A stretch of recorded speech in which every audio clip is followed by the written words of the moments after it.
Welcome back to my channel parlour tips and touch up. So मैं लक्ष्मी चौहान आज आप लोगों को बताने वाली हूँ टाइप्स ऑफ वैक्स। वैक्स बहुत तरीके की होती है, बहुत से लोगों को नहीं समझ में आता है। जैसे ये मैंने अभी दिखाई, ये ग्रीन कलर की एलोवेरा नॉर्मल वैक्स है। इसी में एक आती है हनी वैक्स आती है, जो बिल्कुल ऐसी होती है, बस उसका टेक्सचर थोड़ा सा कलर उसका जो होता है वो ब्राउन से कलर का होता है। ये है जेल वैक्स, बिल्कुल जेल फॉर्म में होती है और हार्ड बहुत होती है। ये है चॉकलेट वैक्स, ब्राजीलियन या फिर आप वीन वैक्स कर सकते हो। इसमें एक ब्राजीलियन भी आती है। और ये जो मैं डब्बा दिखा रही हूँ ये है जेल वैक्स का, जो मैंने इसमें रखा है। बिल्कुल ट्रांसपेरेंट होती है। और ये मेरी एलोवेरा वाली वैक्स है। इसको मैं सबसे कम अमाउंट में करती हूँ नॉर्मली जो वैक्स होती है उसमें। और आज इसी का दिखाने वाली हूँ आपको किस तरीके से करना। तो मैंने बहुत बार दिखाया है आपको, थोड़ी थोड़ी छोटी छोटी सी चीज़ों को बताने वाली हूँ कि किस तरीके से क्या क्या होता है इसमें, सारी चीज़ें। सो देखिए, सबसे ज़रूरी चीज़ होती है वैक्स स्ट्रिप। वैक्स और वैक्स स्ट्रिप बहुत ज़रूरी होती है। तो जैसे मेरे पास ये 5 किलो का है ये डब्बा। इसमें से देखिए निकालना बहुत मुश्किल होता है, क्योंकि सर्दियों में जो वैक्स है बहुत हार्ड हो जाती है। तो अभी हमने हाथों से निकाली तो निकलने में नहीं आ रही थी सही से। फिर हमने डब्बा गर्म करा और फिर इस तरीके से निकाल रहे हैं। नीचे की भी अच्छे से पूरी मेल्ट नहीं हुई थी, तो कुछ इस तरीके से निकाल पाते हैं। क्योंकि अगर कोई भी स्टिक या फिर कुछ किसी भी चीज़ से निकालते हैं ना, तो वो टेढ़ा हो जाता है, इतनी ज़्यादा हार्ड हो जाती है ये। तो उसके बाद में देखिए गरम कर लेंगे। आप कोई भी वैक्स कर रहे हो, जब भी आप जेल वैक्स करते हो या वाइट चॉकलेट वैक्स आती है उसी में, तो वाइट चॉकलेट वैक्स कर रहे हो, कोई भी वैक्स है, आप बार बार या तो हीटर क्लीन करो, बार बार उसमें करके हीटर क्लीन करो, या फिर आप हीटर लेके रखो एक्स्ट्रा। आपका इतना बजट है तो आप एक्स्ट्रा लेकर रख सकते। स्टार्टिंग में आपको ज़रूरत नहीं होती है, तो स्टार्टिंग में आप भले ही एक वैक्स ले लीजिए। उसके बाद धीरे धीरे आप पे कस्टमर आने लग जाए तो फिर आप वैक्स का टाइप बढ़ा सकते हो। साथ में आप अपने हीटर भी बढ़ा सकते हो, क्योंकि बार बार हीटर चेंज करना बहुत मुश्किल होता है। वैक्स को साफ़ करके फिर दूसरे वैक्स को लगाना, उसमें बहुत मुश्किल हो जाता है। तो एक बार मुझे किसी ने कमेंट करके बोला था कि यहाँ पर आप उल्टा वैक्स कर रही हो। कभी भी आप ध्यान से देखना अपने बिल्कुल इस शोल्डर वाले एरिया पर, यहाँ के बाल जो होते हैं वो ऊपर की तरफ डायरेक्शन होती है बालों की।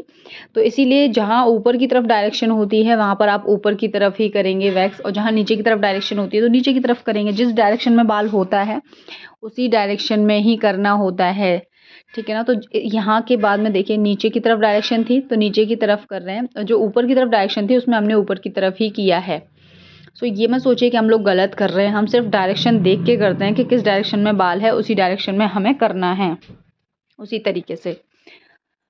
सो बस फटाफट वैक्स का सिर्फ आपको देखना है कि वैक्स के जो बाल कर रहे हो, बाल आप कर रहे हो हाथों में या पैरों पे या पेट पे, कहीं भी कर रहे हो ना, उसके बस किस तरफ की तरफ जा रहे हैं बाल डायरेक्शन, उसी तरफ से आपको एप्लीकेशन करनी है उसी तरफ।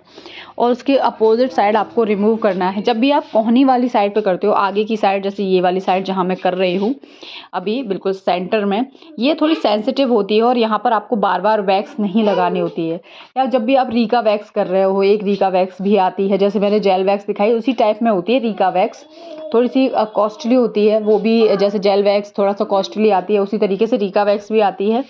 और उसको थोड़ा सा आपको और सावधानी से करना होता है, क्योंकि उससे बहुत जल्दी स्किन पील हो जाती है। आप थोड़ा सा भी अगर गलत तरीके से करते हो तो, अदरवाइज़ बहुत अच्छे से वो भी होती है, बाल निकलने में भी उसमें टाइम लगता है, अच्छी होती है, थोड़ी कॉस्टली होती है। तो आपको अपने पार्लर पे उसका अमाउंट भी थोड़ा सा उसी हिसाब से रखना होता है। अगर आपके पास कस्टमर उस तरीके के हैं तो ही आप रीका वैक्स परचेज़ करो, अदरवाइज़ आप रीका वैक्स भले ही ना लो तो चल जाएगा। जो मैं जेल वैक्स मैंने आपको दिखाया था स्टार्टिंग में, जेल वैक्स का मैं इसलिए रखती हूँ, मेरे पास 2 रीज़न है जेल वैक्स के। एक तो मेरे पास एक कॉस्टली वैक्स हो गई, जैसे किसी को ऑप्शन चाहिए अच्छी वैक्स का, तो एक अच्छा वैक्स हो गया, बहुत अच्छा वैक्स जेल वैक्स हो गया। उसके अलावा गर्मियों में, जैसे मेरे पार्लर में अभी एसी नहीं मैंने लगवा पाई है, क्योंकि मेरा चल रहा है जो भी रीज़न कुछ भी, तो मैं नहीं लगा पा रही हूँ एसी। और उसके अलावा मतलब गर्मियों में जब बरसात का मौसम आता है ना, तो बहुत मुश्किल होती है वैक्स करना, नॉर्मल वैक्स, क्योंकि वैक्स ऑलरेडी मेल्ट जैसी हो जाती है और बिल्कुल भी नहीं हो पाती है। जब भी आप नॉर्मल वैक्स करते हो बारिश के मौसम में या गर्मियों में नहीं होता, क्योंकि पसीना बहुत ज़्यादा आता है और पंखे से या कूलर से काम नहीं चलता है। तो उस टाइम पर आप बहुत आराम से जेल वैक्स कर सकते हो। बस थोड़ा सा आपको कॉस्ट का ध्यान रखना होगा। देखिए गर्मियों में क्या होता है ना, बहुत ज़्यादा शादियाँ नहीं होती हैं, तो मतलब कभी-कभी बहुत जगह बहुत सारी होती है, पर कभी-कभी नहीं भी होती, कम सीज़न होता है, तो इस चक्कर में क्या होता है ना, कम लोग वैक्स करवाते हैं।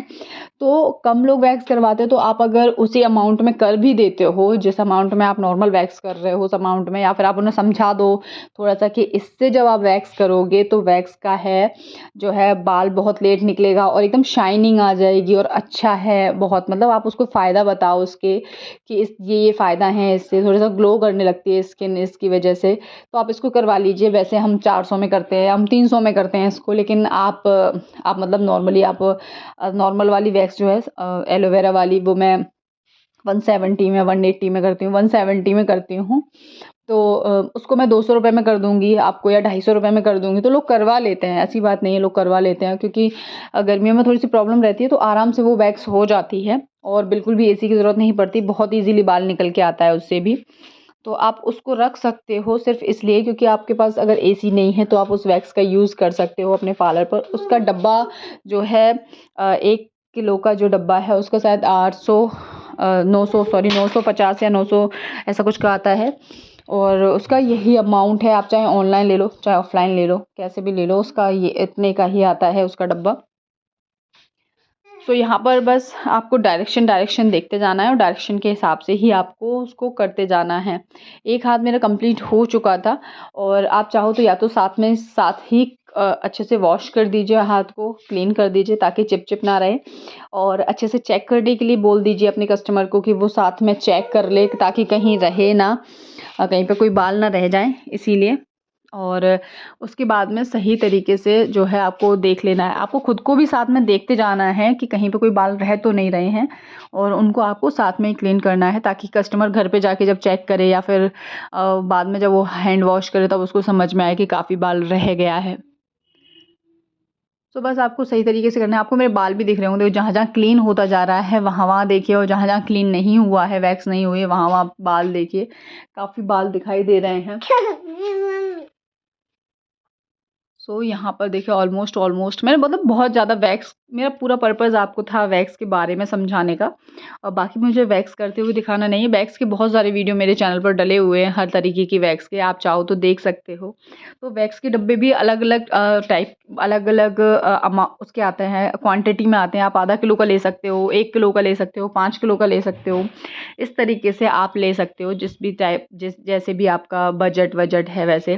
फिर जब आपका पार्लर चलने लग जाता है ना, तब आपको छोटे-छोटे डब्बे लेने में खुद ही मज़ा नहीं आता, क्योंकि बार-बार वो ख़त्म होती है, तो आपको दिक्कत ही होती है उससे। तो इसीलिए यहाँ पर लगभग हमारा काम हो गया है, और उसके बाद में लास्ट में आपको, जब भी आप कर लेते हो, चेक करने के बाद में सही तरीके से, और फिर आपको पूरे में मसाज करना भी ज़रूरी है, क्योंकि उससे क्या होता है ना, थोड़े जितना भी आपके पोर्स ओपन हुए हैं और उनमें इससे रिलैक्स भी फ़ील होता है, इसीलिए हम मसाज करते हैं, वैक्स करते हैं उसके बाद में, उससे थोड़ा रिलैक्सेशन भी फ़ील होता है। और मान लो कोई इचिंग या फिर कोई दाने निकलने की समस्या भी अगर होगी ना, तो आप उसमें थोड़ा-सा एसेंशियल ऑयल लगा के और फिर मसाज करोगे ना मसाज क्रीम से, तो बिल्कुल भी इस तरीके की प्रॉब्लम नहीं आएगी। अगर किसी-किसी को दाने निकल आते हैं ना, बहुत से लोग बोलते हैं कि उन्हें वैक्स के बाद में जो है दाने निकलने लग जाते हैं, तो आप जब भी आप मसाज कर रहे हो ना, तो उस मसाज क्रीम लेने के बाद में उसमें 2 ड्रॉप एसेंशियल ऑयल की मिक्स कर लो, और उसके बाद में आप जब मसाज करोगे ना, तो बिल्कुल भी कोई दाने नहीं निकलेंगे, कोई एलर्जी नहीं होगी, कोई रेडनेस नहीं होगी, इचिंग नहीं होगी, ऐसी कोई भी प्रॉब्लम नहीं होगी। आप पहले अच्छे से, जैसे मैंने चेक किया, देखिए जब तक मेरा उस हाथ में हो रहा था, इस हाथ में मैंने चेक कर लिया, मुझे 1-2 जगह कहीं पे हल्के से बाल दिखे छोटे-छोटे से, तो मैंने उन्हें बता दिया कि मुझे यहाँ पर ये बाल दिख रहे हैं, तो उन्होंने वो भी देखिए इस तरीके से हटा दिए। तो इसी तरीके से आपको अपने कस्टमर से बोल देना है कि आप चेक कर लीजिए, क्योंकि जब वो चेक कर लेते हैं तो उन्हें खुद भी संतुष्टि हो जाती है। आप चेक कर लो, उसके बाद में आप एक बार उनको भी बोल दो कि एक बार आप मैम चेक कर लीजिए कि कहीं पे कोई बाल रह तो नहीं गया है, क्योंकि आप खुद से जब चेक करते हो ना, तो परफेक्टली चेक करते हो, सही तरीके से हमारे बाल नहीं रहने चाहिए, और क्योंकि हम पैसे दे रहे हैं, नॉर्मल सी बात है, तो कस्टमर ये सोच के चेक करता है, तो वो अच्छे तरीके से देख लेता है और बाल नहीं रहते हैं। और जब भी आप वैक्स करते हो, आप मतलब ये नॉर्मल वैक्स, इसकी टाइमिंग होती है लगभग 15 दिन तक आपके बाल नहीं निकलेंगे, बिल्कुल हल्का फुल्का कहीं निकलेगा, जो बाल अधूरा सा टूट गया होगा ना, वही निकलेगा। लेकिन ऑलमोस्ट आपकी ये वैक्स 1 महीने आराम से चल जाती है, क्योंकि जो छोटे छोटे से बाल कहीं कहीं निकलते हैं वो छोटे ही होते हैं, तो इसीलिए आपको प्रॉब्लम नहीं होती है। सो जब भी आप ये एरिया कर रहे हो ना, आप हाथ को फोल्ड करके और उसके बाद इस तरीके से करोगे ना तो बहुत जल्दी हो जाती है। वैक्स करने में भी आपको 15 मिनट ही लगते हैं, ज़्यादा टाइम नहीं लगता। आप दोनों हाथों में 15 मिनट में आराम से कर लोगे, अगर आपकी स्पीड और आपका टेक्निक अच्छा है तो। अदरवाइज थोड़ा सा टाइम लगेगा, जब भी आप शुरू कर रहे हो तो थोड़ा सा लगता है, क्योंकि धीरे धीरे हाथ चलता है, डायरेक्शन भी देखते हैं, तरीके से निकालते हैं, किसी को प्रॉब्लम भी ना हो, स्किन भी खींचते पकड़ते हैं। तो किसी ने मुझे एक बार कमेंट करके बोला था कि आपने स्किन नहीं पकड़ी है इनकी हाथ की, मतलब खींची नहीं है। सो जब भी स्किन लूज होती है, जिस एरिया पर लूज होती है उसके नीचे की साइड आप स्किन को खींच के पकड़ लेते हो ताकि स्किन लूज ना रहे।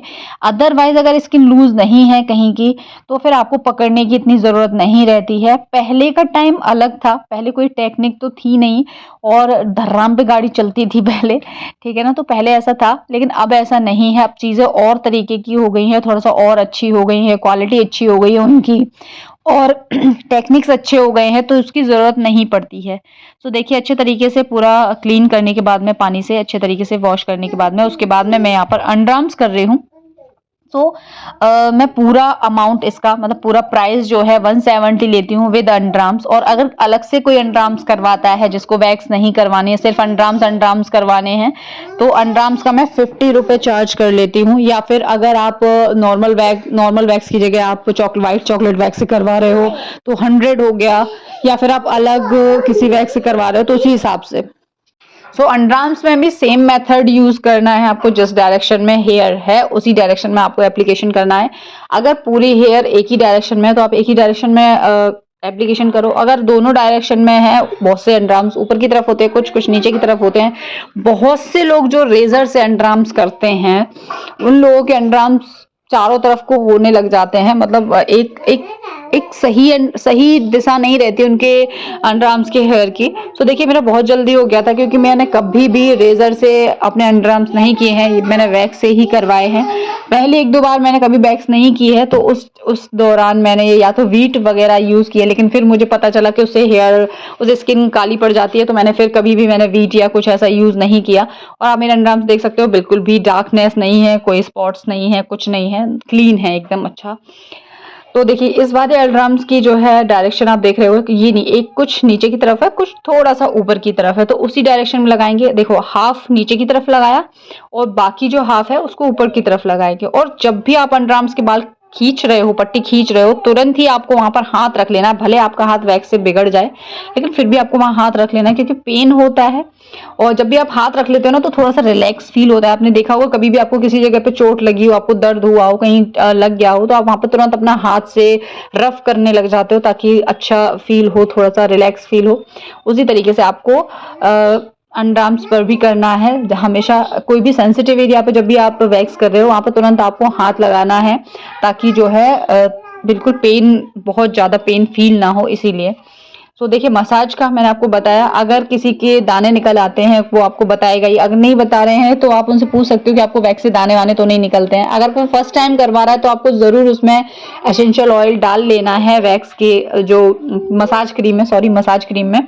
उसके बाद में आपको मसाज करना है। तो देखिए यहाँ पर मैं मसाज करवा रही हूँ, मैं दोनों हाथों पर इसी तरीके से करवा लूंगी। इससे क्या शाइनिंग भी आ जाती है, साथ में रिलैक्स भी फील होता है और कोई एलर्जी जैसी चीज नहीं होती है। सो बस इसी तरीके से आपको करना है। तो आपको सही से समझ में आ गया होगा पूरा जो भी मैंने बताया। अगर आपको प्रॉब्लम हुई हो समझने में, कहीं पर आपको नहीं समझ में आया तो आप मुझे कमेंट में जाके कमेंट कीजिए। मैं आपके सारे कमेंट्स का जवाब देती हूँ। जितने भी लोग मुझे कमेंट करके करते हैं उन्हें पता है। भले मुझे 1-2 दिन हो जाए, क्योंकि बहुत बार मैं ज़्यादा बिजी हो जाती हूँ तो नहीं देख पाती हूँ कमेंट, इसीलिए। तो आप मुझे कमेंट में जाके पूछिए, मैं आपके सारे जो भी आप पार्लर से रिलेटेड है या फिर आपको इन चीज़ों से रिलेटेड कोई भी प्रॉब्लम है, मैं उसके जवाब देती हूँ आपको। तो आप आराम से कमेंट में जाके मुझसे पूछ सकते हो। वीडियो को लाइक करना बिल्कुल नहीं भूलना है, लाइक कीजिए वीडियो को और चैनल को सब्सक्राइब कीजिए अगर आप मेरे चैनल पर नए हो। तो ऐसे ही वीडियो देखने के लिए मैं बहुत अच्छे तरीके से यूट्यूब चैनल पर ना वीडियो नहीं डाल पाती हूँ। हर चीज़ को करने के बाद मेरे पास टाइम नहीं रहता, मैं रिकॉर्ड करती हूँ, तब भी आपने बीच बीच में सुना होगा बच्चे की आवाज़ आती रहती है। तो इस चक्कर में ना मैं बहुत अच्छे तरीके से नहीं कर पाती हूँ अपना काम। तो जैसे भी है मैं सही रियल दिखाने की कोशिश करती हूँ, कस्टमर भी रियल लेके आती हूँ।